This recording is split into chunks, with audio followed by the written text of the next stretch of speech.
Hey everybody, it's Mike from the Mike Wagner Show, powered by Sonic Web Studios and brought to you by official sponsor of the Mike Wagner Show, international warring author Mia Molson Missing, available on Amazon and paperback and ebook. We're here with a terrific gentleman who was born in Liverpool, England. He's a retired Air Force colonel and held several senior military leadership position roles in national security management, including neutrality, nuclear, and also the chemical warfare, biological warfare, and also this has happened against the U.S. And he's also a member of the Mystery Writers of America, and he's currently based in South Florida. He has a new book which focuses on who really killed President John F. Kennedy and all the fiendish machinations behind the assassination. Also, his previous books, The Twilight of the Day, The Seventh Seal, The Barbarossa, and more as well too. And live, ladies and gentlemen, from Plus Studios in beautiful downtown somewhere in South Florida along Palm Beach, the amazing retired Air Force colonel, and also the new book, The Pegasus Directive. Ladies and gentlemen, the multi-talented author Ian A. O'Connor. Ian, good morning, good afternoon, good evening. Thanks for joining us today. Well, thank you for such a wonderful introduction. And great indeed too. It's great people like you that make things happen. So you're a retired Air Force colonel. You held several senior military leadership positions in national security management, and you also are a member of Mystery Writers of America, and you also have books, The Twilight of the Day, The Seventh Seal, The Barbarossa Covenant, and also you co-authored Scrappy as well too, a memoir of a U.S. fighter pilot. And you have a new book called The Pegasus Directive, which focuses on who really killed President John F. Kennedy. It's not what you expect, guys. And before getting to all that, Ian, tell us how you first got started. On this particular book, the story goes back to 1972 to 1974. It's when I originally wrote the story. I sent it to various publishing houses and agents in New York. They held on to it for several months. This is 1974 now. It's the height of Watergate. And after holding it for several months, they all declined to have anything to do with the book. Their reasoning was the topic is too hot. All of the principles are still alive. We're just not going to want to handle it this time. So I just had to sort of put it on ice, move on to other things, which I did. And lo and behold, here we are 50 years later, coming up on the 60th anniversary of the president's death. And it was the perfect time to have it published, and that's where we are now. Mm-hmm. And of course, spending 6 years as well too, and of course, you being an author as well too. And was it one precise moment that simply influenced you into becoming an author and for the rest of your career? Well, I've enjoyed reading from the time I was in my early teens. In fact, the first book that I really remember having an impact on me was from an unknown British author at the time. The book was Casino Royale. The unknown author was a man named Ian Fleming. Yes, I remember that, especially the movie. Yes. So I found his story to be absolutely fascinating. I followed the rest of his books, started reading other authors. And funny, at that particular time, the world of the thrillers was kind of dominated by the English, whether it be Jeffrey Archer, the author of The Day of the Jackal. The Americans, in some respect, were a little late coming to the scene, but when they did get on the scene, they tended to dominate, and that's where we are today. So that's kind of the advent of where my career started, was following the best. Mm-hmm. And certainly the best indeed as well too. And besides Ian Fleming, who are some other favorite authors and writers growing up? Well, in those days, like I say, Jeffrey Archer certainly comes to mind. In the modern day, I've been a big fan of Brad Meltzer. Brad's books have just been wonderful, and on top of that, he's just a wonderful human being too. So it adds to the flavor of what Brad brings to the table. Mm-hmm. And certainly indeed as well too. And of course, this also brings you part of the elite group with Twilight of the Day, The Seventh Seal, and the Barbarossa, Covenant. He also co-authored Scrappy as well, too, and the new book, The Pegasus Directive, with Ian A. O'Connor. We'll get to that in just 1 minute, but first, listen to the Mike Wagner Show at the MikeWagnerShow.com, powered by Sonic Web Studios. Visit online at sonicwebstudios.com for all your needs. Look at a professional website without breaking your budget. Sonic Web Studios is the answer. Sonic Web Studios offers fast, affordable custom web designs at below the competition rate. Call today, 1-800-303-3960. That's 1-800-303-3960. Or email to support@sonicwebstudios.com. Mention the Mike Wagner Show. Get 20% off your first project. Sonic Web Studios. Take your image to the next level. Also, time to give an official shout out to our official sponsor of the Mike Wagner Show, international warring author Mia Molson-Zia. If you love fast-paced mysteries, you'll love Missing by Mia Molson-Zia, available on Amazon paperback and ebook. Missing is fast-paced and intriguing with an unforgettable twist. Takes place in 4 countries, 2 strangers, 1 target, where truth is illusion and those who love be the first go missing. It's available on Amazon and paperback and ebook. Missing by Mia Molson-Zia has garnered great reviews, and even loved and enjoys by Hollywood celebrities, including Joanna Cassie, Forbes Riley, Eminems. So grab your copy today for it goes Missing by Mia Molson-Zia, available on Amazon. Also, check out the Mike Wagner Show at the MikeWagnerShow.com or 40 podcast platforms, heard in 100 countries, including Facebook, SoundCloud, Spreaker, Spotify, and iHeartRadio. Also on Odyssey, Apple, BitChute, Rumble, YouTube. Make sure you subscribe, and don't forget to take us with you on any mobile device. Follow us on Facebook, LinkedIn, Instagram, Twitter, TikTok, and Threads. And for great gift ideas, go to Amazon.com. Check out the Mike Wagner Show podcast. T-shirts, pop sockets, throw pillows, tote bags, hoodies. Makes great gifts 24/7. Go to Amazon.com. Check out the Mike Wagner Show podcast. And for more great gift ideas, go to Amazon.com/Mia Molson-Zia for great books like Missing, Once, and Wrinkles. Also t-shirts, pop sockets, hoodies, phone cases, and more. Amazon.com/Mia Molson-Zia. Check it out today and support the Mike Wagner Show on Anchor FM, PayPal, and the MikeWagnerShow.com. We're here with the retired Air Force Colonel and also the author of the book, The Pegasus Directive, Ian A. O'Connor, here on the Mike Wagner Show. And of course, becoming an author, you've been in the Air Force for quite some time. And tell us about your wonderful career and being an Air Force Colonel, also getting to national security. Well, I graduated college in 1964, 1965. I was accepted into OTS in the Air Force. I started out in pilot training, unfortunately got scarlet fever, so that sort of put me out of that side of the game. But I ended up in intelligence in Southeast Asia, and my career lasted 6-7 years on active duty. I was fortunate enough to remain in the reserves, had a career in the reserves, got put back on active duty during the Gulf War, given command. In fact, I was the only reserve officer given command of an active duty squadron in a fighter wing. And as a result of that, again, I was fortunate enough to get promoted to full colonel. So it's just a wonderful, wonderful career. And it gave me a lot of fodder for my books. And of course, you'll be in the Gulf War. What was the one memorable moment that you're involved in? Well, fortunate enough for me, I was assigned to the 31st Fighter Wing at Homestead Air Force Base. At that particular time, they were upgrading their brand new F-16s from what we call Block 10, Block 20 to Block 30, Block 40. So by the time they were ready to rotate us into the Gulf, the war was over. You like that? Oh my goodness, that is something. And of course, you went on to national security management in being involved with neutralizing nuclear, biological, and chemical warfare against the U.S. And that's also a big part of it too. It is indeed, and boy, we know what the world is like today. So what was forefront for me in the 1990s as a colonel, it's there just in stark, naked contrast. It's there today, and these people in that particular field, they've got their hands full. They certainly do as well too. And of course, everything all plays out. And of course, the events that happened with you being the Air Force and also in the Gulf War has been the basis of the books. You also wrote The Twilight of the Day, The Seventh Seal, and the Barbarossa Covenant as well too. You also co-authored Scrappy, a memoir of a U.S. fighter pilot. And tell us more about those books and what inspired you to write them.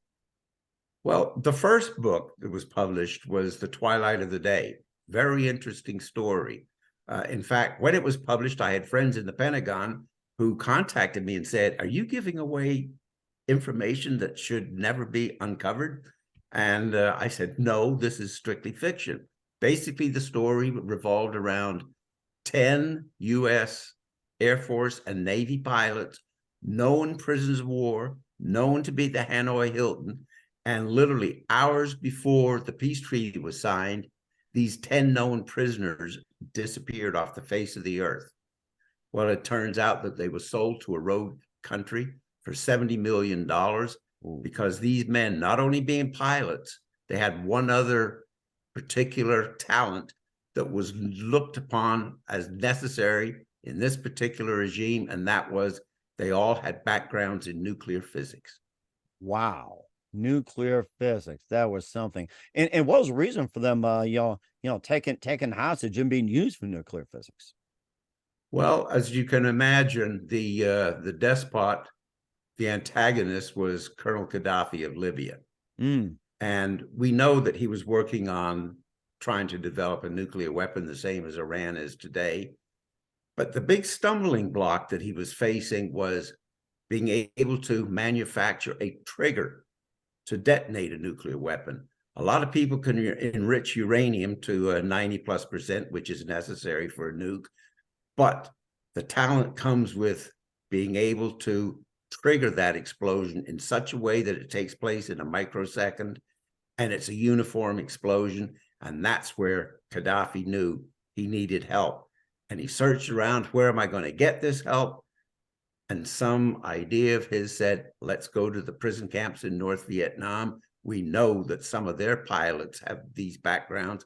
He culled the public records and discovered that these 10 men were who he was looking for. So he offered the North Vietnamese money.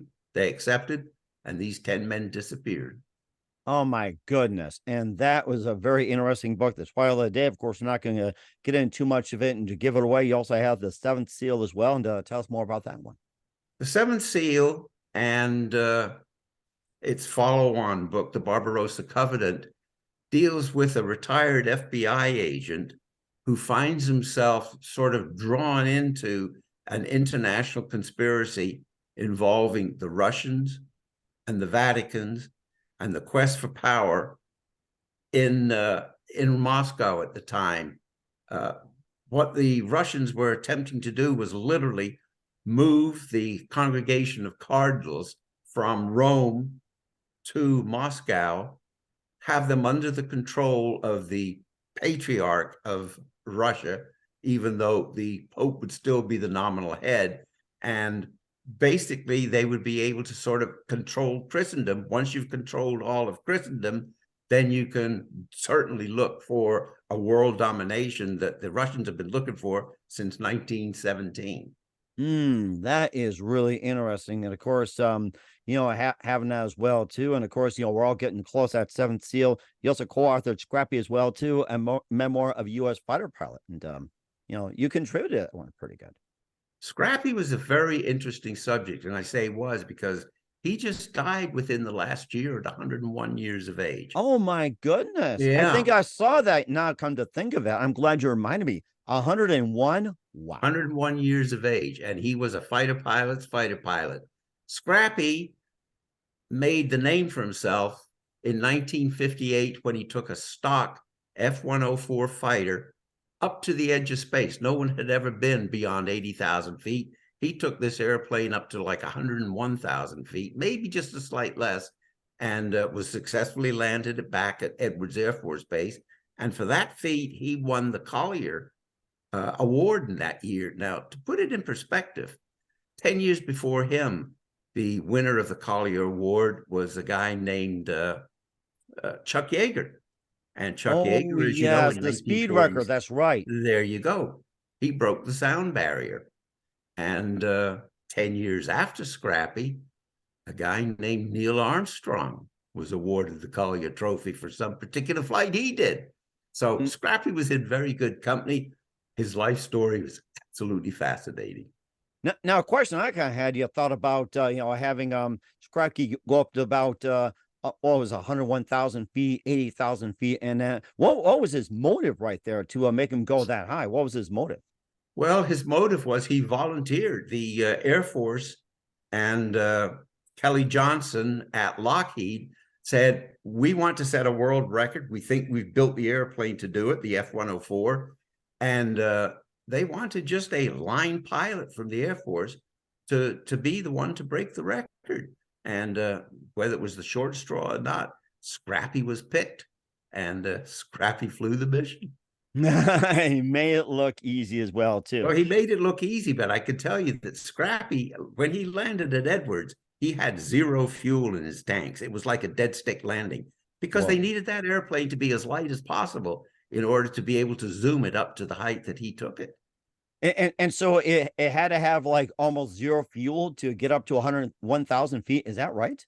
Well, they had calculated at Edwards how much fuel you needed to take off, to get out to the test range, to set the right parameters, to zoom the airplane.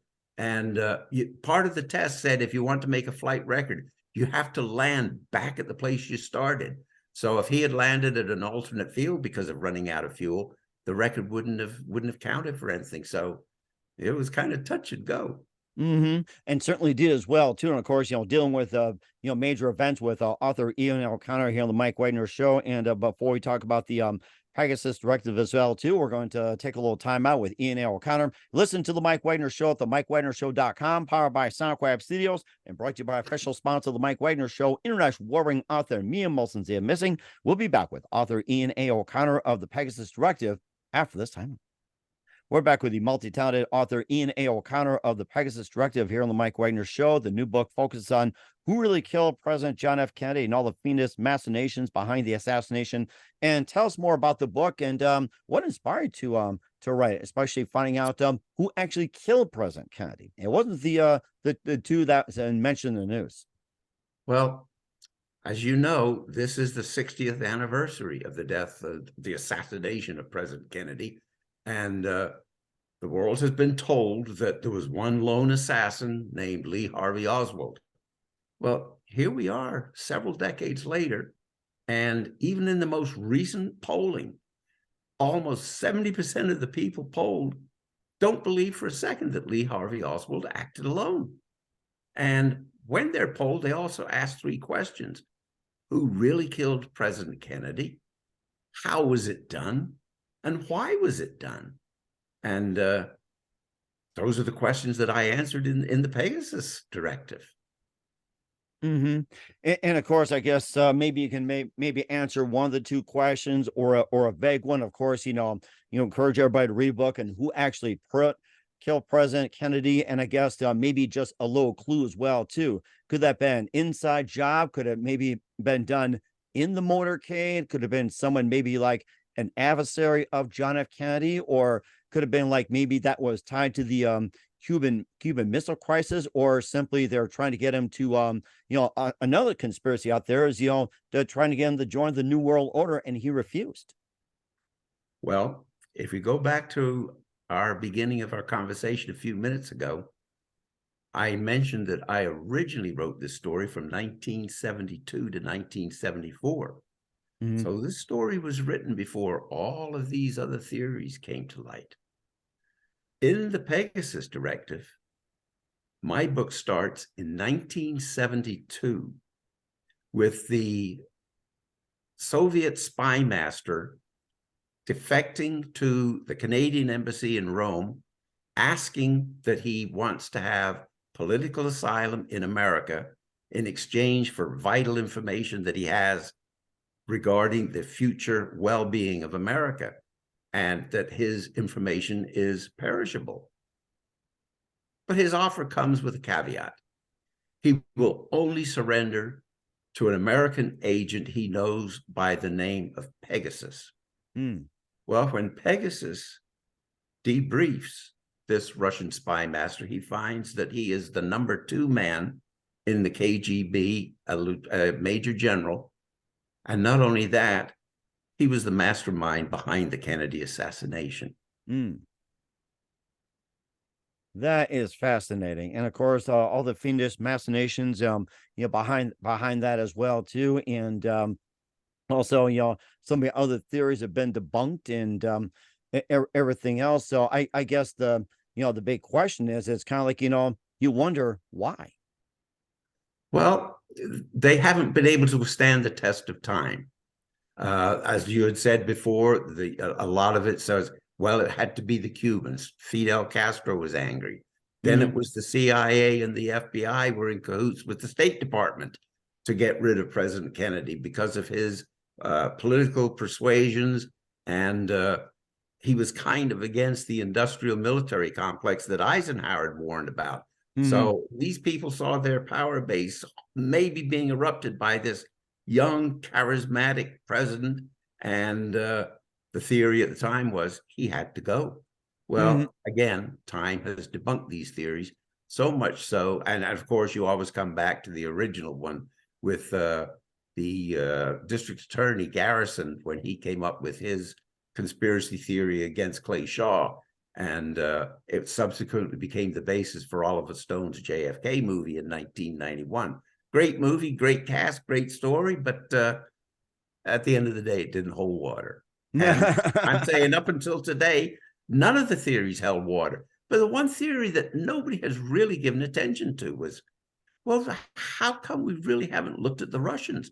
They were the ones that had really the most to gain, but they've been kind of conspicuously silent. Well, I answer those silent questions with the Pegasus Directive. And I hope I give my readers something to say, you know what? We've heard a whole lot of theories, but this particular political thriller, and keep in mind, it is a thriller, it is a novel, but it's based 90% on historical fact, 10% fiction interwoven that makes the story, somebody will say, this is believable. And that's from page one right to the climax that hits the reader right out of left field. Mhm. And also another thing too is that what was the craziest theory that you ever heard of when it came to the assassination of President Kennedy? You know, there's probably a theory out there that men from Mars were responsible. I mean, we've all been through the gamut. We've all seen the literally hundreds of books that have been written, some of them weird, some of them well done. I mean, I'm give people credit, but the general public, even after all these years, they kind of had their vote, and they say 70% of them, we just don't believe anything we've heard today.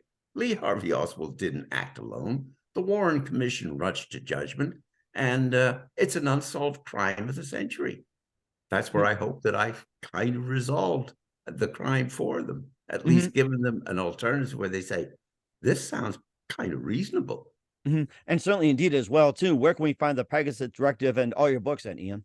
Well, all of the books, of course, as you can imagine, they're available at Amazon.com in all the formats. And of course, they're also available at all fine bookstores everywhere, not just here, but everywhere. Okay. Well, I would certainly. encourage the readers to pick it up, read it. I think they're going to have a whale of a good ride. And certainly indeed as well too. We're here with author Ian L. O'Connor of the Pegasus Directive here on the Mike Wagner Show, and just a few more things. You've given some great insight to the JFK assassination. I'm going to look more into that. And what else can we expect in 2023 and beyond, Ian? Well, I'm working on a new novel, again, with my protagonist from the Seventh Seal and the Barbarossa Covenant, the retired FBI agent. It's called The Masada Option. It's an international thriller. And the thought right now is that it'll be published either in the late spring, early summer. Again, a international political thriller that comes to the reader out of left field, and a book that I think they'll enjoy as much as they would this one. And certainly looking forward to it. I'm ready to get the hands on that book as well too.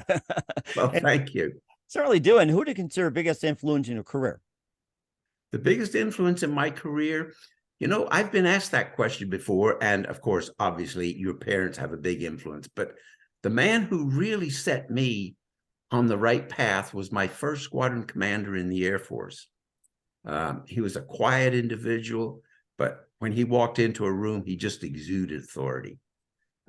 He became a mentor. I just listened and followed what he had done to lead troops, and I found it to be invaluable in my career.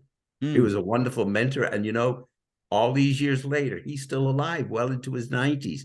He wouldn't know that he was that kind of a mentor, but He had a big impact on my life. And certainly indeed as well. And what's the best advice you can give to anybody at this point? Well, my best advice obviously would be towards people that like to write. And it is write, write, write. And once you've written, then edit, edit, edit, and then write, write, write again. It's a task that has to be nurtured like anything else. And the enjoyment that authors get from it is just wonderful. And indeed, and of course, lastly, read, read, read. That's another one too. So Exactly. Without reading, you have nothing.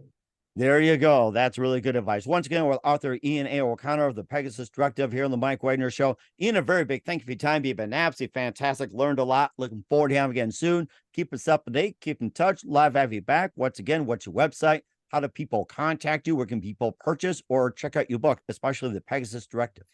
My website is www.ianaoconnor.com. And the books are available at Amazon. They're available at all fine bookstores everywhere. I think you will certainly enjoy the Pegasus Directive and the other thrillers that I've written. So, and again, I've got to thank you for being such a gracious host, and it's been my pleasure being with you.